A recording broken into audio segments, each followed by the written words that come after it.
to engineer and develop materials. And I'm going to give you a few examples. What is important here is almost nothing on this slide apart from this spherical particle in the middle. You can see that it's a porous material. Nature is not able to do that. This we have done ourselves by engineering an enzyme that can make this polymer in a very irregular structure. This is why it shows this color, this birefringency at the bottom, which is an indication that the molecules are very well oriented in the polymer. What can we do with that? Well, you can see that the material is porous. Therefore, you can pack it in a system that you can use for filtering water, for instance, and retaining particles. So there's a potential with this type of technology. Another interesting work we have started is to try to make chitin or chitosan blends with cellulose. Chitin and chitosan are not produced by plants, obviously, but they have very interesting properties that we can exploit for materials development. They have antimicrobial activities, and they also have groups that can be modified chemically. And again, here the idea is to introduce into a cellulosic matrix groups that we can modify without changing the mechanical properties of the cellulosic matrix. And the way to do that is to introduce a gene that in fact is able to produce this polymer, or codes for a protein that is able to produce the polymer into the plant. The plants can grow. You have an example here. Some of them are a bit affected, but they can grow. But what is interesting is that if you start looking at the surface of the leaves of this plant, you can see on the right-hand side this type of granular structures, which are not occurring on the top left in the plants that hasn't been genetically modified. These structures correspond to chitin and chitosan, and strikingly enough, they look exactly like the surface of a crab shell or a mollusk shell, which produce chitin. So basically here we have engineered a plant that produces a polymer that is not naturally occurring in the plant. What can we do with that? Well, if you do the same thing in another plant, in cotton, for instance, in the cotton fiber, you end up with a cellulosic matrix which has groups that can be chemically modified. For instance, you can link to the cellulosic matrix in a non-reversible manner dyes. And the application is that if you make a textile from this, you can wash it indefinitely and it will never lose its color. So that's one potential application of this, and this is now being patented.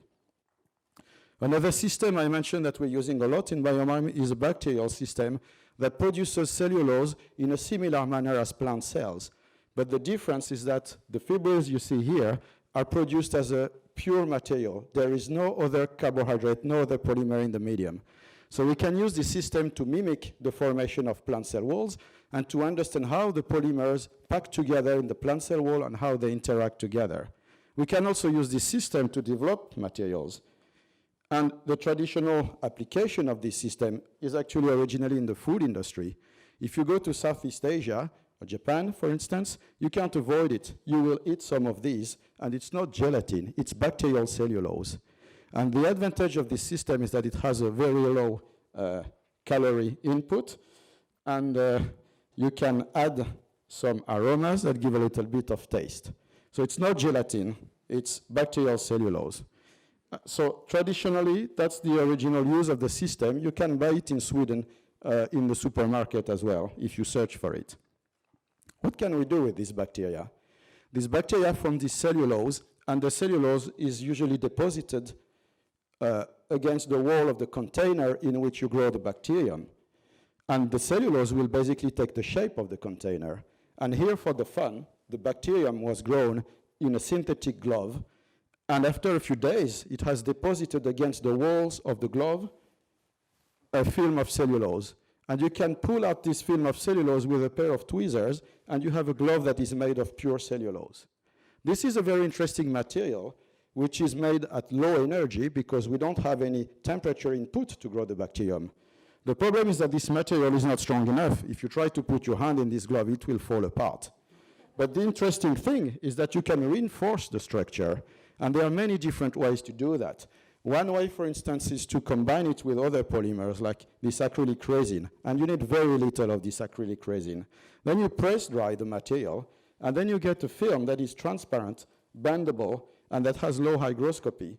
And our colleague in Japan, that have been working a lot with this system, have demonstrators where you can use this system, for instance, to make bendable displays. And these could be the future displays of portable TV screens that you could put in your pocket and even look at under the water, because it's also water resistant.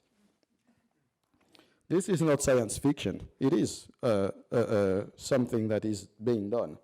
You can also mold the bacterial cellulose to make microcapillaries, and these can be used for microsurgery potentially. Cellulose is neutral to animal cells. However, it is not very well integrated into the tissues. And if you remember this XET technology, where we functionalized the surface of the paper at the beginning of my presentation, now you can combine this enzyme technology with this production of microcapillaries to get microcapillaries made of bacterial cellulose that are compatible with animal cells. If you look on the right side there, you have the bacterial cellulose that has been functionalized with a molecule that attracts animal cells. And this makes it fully compatible with animal tissues. And of course, there's a great potential here for microsurgery. Lots of other applications along these lines. If we can functionalize this bacterial cellulose, we can use it for wound care products. For instance, you can very well imagine that you could graft in a non-reversible manner antibiotics, and this would, of course, help preventing infections during a treatment of a wound, for instance. It is a highly hydrated material, therefore it's very good for treating burns on the skin, for instance, and there are like that many other potential applications. And these are some of the concepts that we are exploiting in Biomime. I will just take one example to illustrate this. What we have done recently was actually to grow the bacterium in the presence of a polymer that has the capacity to self-assemble, to stick to the cellulose microfibrils that are produced by the bacteria. And what we have done then was to press dry this system and make a film out of it. And the picture is illustrated, is the one on the right-hand side. So the structure, the subtleness of the structure of the material has been changed by growing the bacterium in the presence of this other polymer, which is called hydroxyethyl cellulose, and which interacts spontaneously with cellulose. By doing that, we have dramatically changed the properties of the material. It has much higher mechanical strength, and this now is being patented. So this is a way to, again, get stronger material. The mechanical properties of this material are much higher, or significantly higher, than what you get with the same system, but from cellulose from wood pulp, for instance. I would like to finish by using this slide to acknowledge, of course, the people that do this work. And I would like also to add that there's not enough space here for all our PhD students and postdocs working in this center, but obviously they play a key role supported by our faculty personnel and also all the coordinators of the different projects. This is where we are now. Again, a number of traditional products that can come from the forest industry, for instance, but also we have discussed the potential to use bacterial systems, microbial systems, to generate materials. This is where we want to go. That's again the slide I showed at the beginning. And the scientists that we are, we need now at this stage, I think we have a few demonstrators that I have shown here, but we have others as well. You will see some of them even in the next presentations.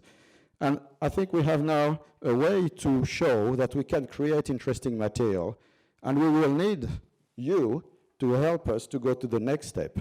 We will need the designers, we will need also the R&D departments for industry to help us scale up some of these processes, and hopefully to end up with products on the market quickly.